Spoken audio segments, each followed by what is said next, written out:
സോളിഡായിട്ട് അതായത് through out ഉണ്ടാവണം എന്ന് എനിക്കില്ല. ബട്ട് ചെയ്യുന്ന റോള് ഒരു നോട്ടിസബിൾ ആവണം എന്നുള്ളൊരു ആശയുണ്ട്. That's all.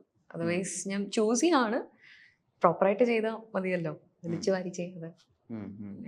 റോൾസ് ചൂസ് ചെയ്യുന്ന സമയത്ത് ഇപ്പൊ ആളുകൾ പറയൂല എന്നിൽ നിന്ന് കുറെ ദൂരെ ആയിരിക്കണം അല്ലെങ്കിൽ എന്നിൽ നിന്ന് അടുത്തായിരിക്കണം. ഇപ്പൊ ശ്രീനാഥ് ബസ് ചൂസ് ചെയ്യുന്ന റോളൊക്കെ ശ്രീനാഥ് ബസ് ഒരുപാട് അകലെയുള്ള ക്യാരക്ടേഴ്സ് അങ്ങനെ നിർബന്ധമുണ്ടോ? അങ്ങനൊന്നുമില്ല. നല്ല പരിപാടിയാണെങ്കിൽ അപ്പൊ ചെയ്യും.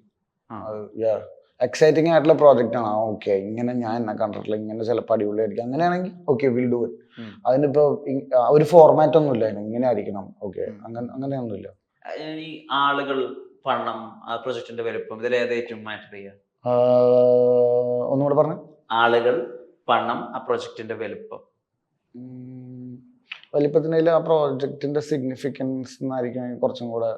ഇപ്പൊ നീ ഉദ്ദേശിക്കുന്ന വലിപ്പം പൈസയാണോ? അതെ, ബഡ്ജറ്റ്. പണം നമുക്ക് കിട്ടുന്ന പണം. ഓക്കെ. ആളുകൾ നമുക്ക് കിട്ടുന്ന എൻവയോൺമെന്റ്. ഈ പറയുന്ന എല്ലാം ഒരുമിച്ച് വരണമെന്നില്ല എല്ലാ പ്രാവശ്യം. ഓക്കെ, മനസ്സിലായില്ലേ? നല്ല ഭാഗ്യവും നല്ല ദൈവാധീനവും ഒക്കെ ഉണ്ടെങ്കിൽ നല്ല ഈ പറഞ്ഞ എല്ലാം ഒരുമിച്ച് വരും. അങ്ങനെയാണെങ്കിൽ അത് വളരെ ചുരുക്കമാണ്. ബാക്കി നമ്മൾ ഈ പറഞ്ഞ 2 ഒരെണ്ണം മുട്ടിക്കാൻ നോക്കി നീ പറഞ്ഞ 4 സാധനങ്ങളിൽ